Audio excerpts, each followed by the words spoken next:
Hello friends, welcome to study to learn. आज के इस सेशन में हम डिस्कस करने जा रहे हैं उत्तराखंड की एक और जनजाति के बारे में।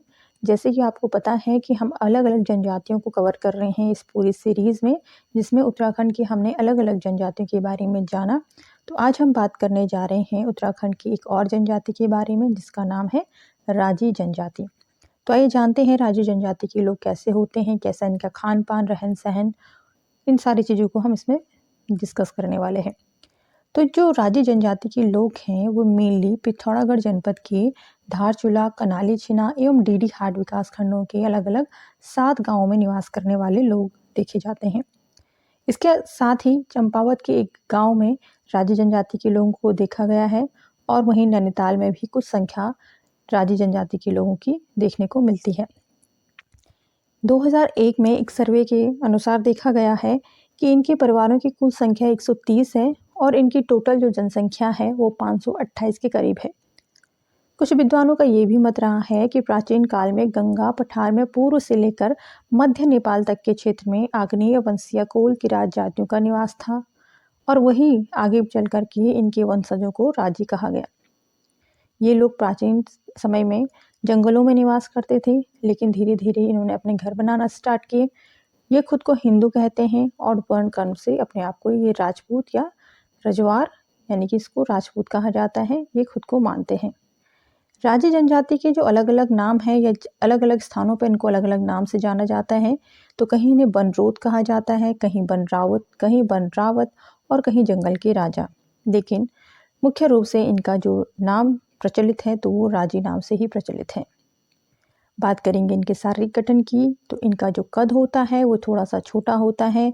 इनका जो फेस होता है, यानी कि ये चपटे मुख के होते हैं। इनकी कद काठी मजबूत होती है। ओंठ कुछ बाहर की ओर को मुड़े हुए से होते हैं। बाल घुमावदार। शरीर का जो वर्ण होता है वो सामान्य रूप से थोड़ा सा गहरा होता है और कुछ का तो पीलापन भी होता है। इनकी भाषा जो है तिब्बती और संस्कृत भाषा के शब्दों को उनकी भाषा में देखा गया है, क्योंकि ये तिब्बत के बहुत पास रहते हैं। उत्तराखंड के बिल्कुल बॉर्डर पे है, जहाँ पर तिब्बत और नेपाल का स्थान है, तो वहीं से इनकी भाषा जो है वहीं से मिक्स देखी जाती है। ये मुख्य रूप से मुंडा बोली को यूज़ करते हैं, लेकिन वहीं अगर बाहर इन्हें बात करनी है, बाह्य संपर्क है, तो ये कुमाऊनी भाषा का प्रयोग अधिक करते हैं। आइए अब जानते हैं इनके आवास एवं भोजन किस तरह से इनका खान पान होता है, किस तरह से इनका पहनावा होता है, इसके बारे में जानते हैं। तो राजी जनजाति के जो लोग हैं वो पुरुषों में देखा जाता है कि धोती, अंगरखा और पगड़ी पहनते हैं। ये चोटी रखना पसंद करते हैं। महिलाएं लहंगा, चोली, ओढ़नी धारण करती हैं और इनमें एक प्रथा है गोदना गुदवाने की, ये भी इनको बहुत पसंद आता है। अब जैसे कि बात की है इनके आवास की, तो पहले भी हमने पढ़ा इसमें कि इन लोगों को, जो राजी जनजाति के लोग होते हैं, इनको वनों में निवास करना पसंद है और धीरे धीरे इन्होंने थोड़ा सा अपने आप को विकसित किया है। इन्होंने छोटी छोटी झोपड़ियाँ बनाना स्टार्ट किया, जिसको ये रोतूड़ा कहते हैं। यानी कि अपने घर को ये घर न कह करके रोतूड़ा शब्द का प्रयोग करते हैं अपनी ही लैंग्वेज में। ठीक है। अपने खान पान के लिए ये कंद मूल फल होते हैं। तो इन फलों को, यानी कि कंद का मतलब होता है जो जंगलों में मिलने वाले जंगली फल होते हैं, ठीक है, और जो ज़मीन के अंदर पाए जाते हैं, ऐसे फलों को ये मेनली खाते हैं। मांस खाना भी ये पसंद करते हैं। अब धीरे धीरे इन्होंने जब अपना विकास ही करने लगे, तो इन्होंने कृषि कार्य करना स्टार्ट किया, दस्तकारी करना स्टार्ट किया, साथ में मजदूरी भी इन्होंने की। तो जैसे जैसे कृषि करते गए तो इन्होंने अपने खेतों में मंडवा, मक्का, दाल, सब्जी, भट्ट की दाल, इस तरीके की चीज़ों को बोना स्टार्ट किया और इनको ही अपने खाने में इन्होंने शामिल किया। और इसके साथ में ये मछली मांस खाना भी पसंद करते हैं और साथ में कंदमूल फल, ये हमने ऑलरेडी बता दिया है, इनको ही खाना पसंद करते हैं। इनके सामाजिक व्यवस्था की बात करें तो सामाजिक व्यवस्था में मेनली होता है इनका विवाह की बात करें तो विवाह करने की इनकी एक अलग सी प्रथा है। विवाह इनमें 2 परिवारों के बीच के एक समझौता माना जाता है।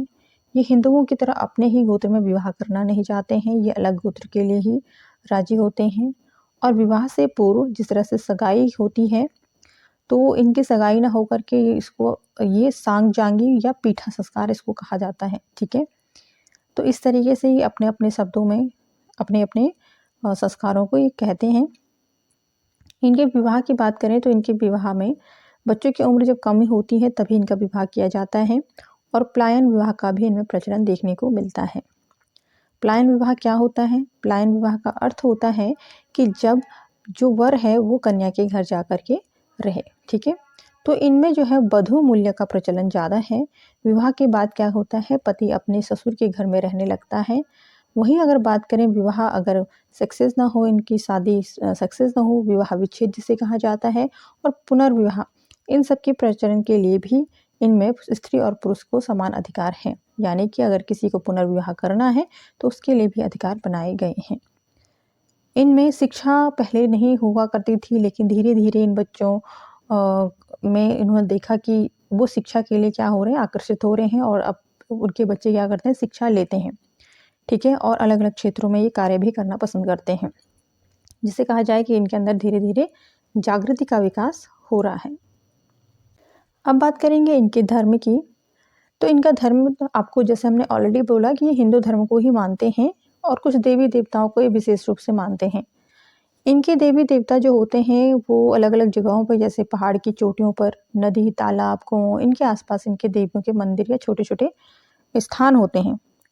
ये मेन रूप से अपने जो देवी देवता होते हैं, जिसमें ये भागनाथ, मलेनाथ, गणनाथ, सेम, मल्लिकार्जुन, चुरमुल और नंदा देवी, इस प्रकार के देवी देवताओं को पूजना इन्हें पसंद होता है, ठीक है? यानी कि ये इन देवी देवताओं को पूजते हैं।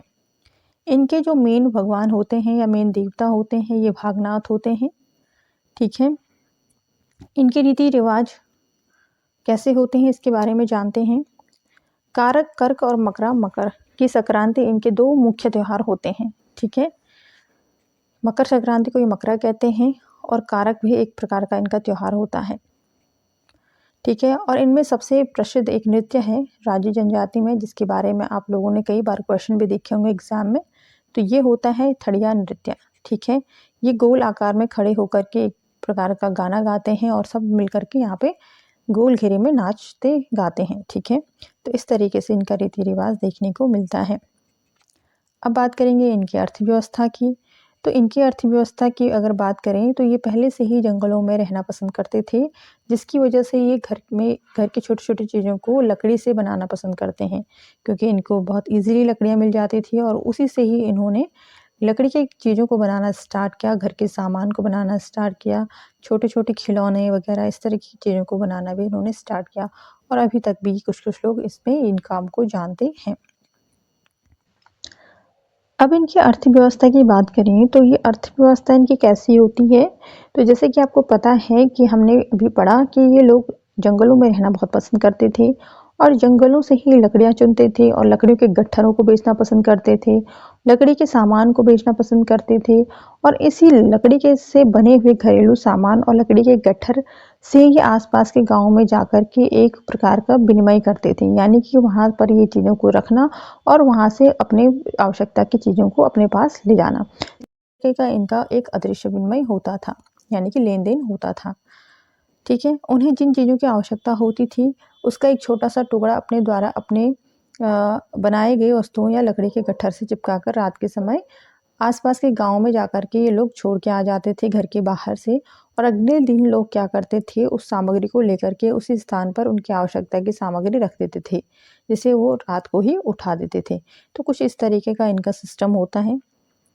इनके कुछ परिवार अभी भी घुमक्कड़ी अवस्था में जीवन यापन करते हैं, यानी कि वो एक ही स्थान पर बिल्कुल सेटल्ड होकर के नहीं रहते हैं, वो एक स्थान से दूसरे स्थान जाते रहते हैं, ठीक है? काम के सिलसिले में और इस तरह से खाने-पीने के सिलसिले में अपने जीवन यापन करते हैं। अब ये कृषि कार्य भी जब स्टार्ट करने लगे तो इसके साथ-साथ में उन्होंने पशु पालन भी करना स्टार्ट किया, ठीक है? तो इस तरीके से ये क्या करते हैं, अपना जीवन यापन करते हैं। अब धीरे-धीरे क्या हुआ कि वनों की कटाई पर रोक लगी ताकि इनकी जो चीज़ें जिस तरीके से बनाते थे, कास्ट कला में ही निपुण थे और घरेलू सामान बनाया करते थे, तो जिसकी वजह से अब इन पर भी इनको लकड़ी काटने में रोक लगाई गई, जिसकी वजह से बाहर निकले अपने क्षेत्रों से और मज़दूरी करने लगे, ठीक है? तो इस तरीके से ये अपने आप को अपना जीवन यापन करते हैं।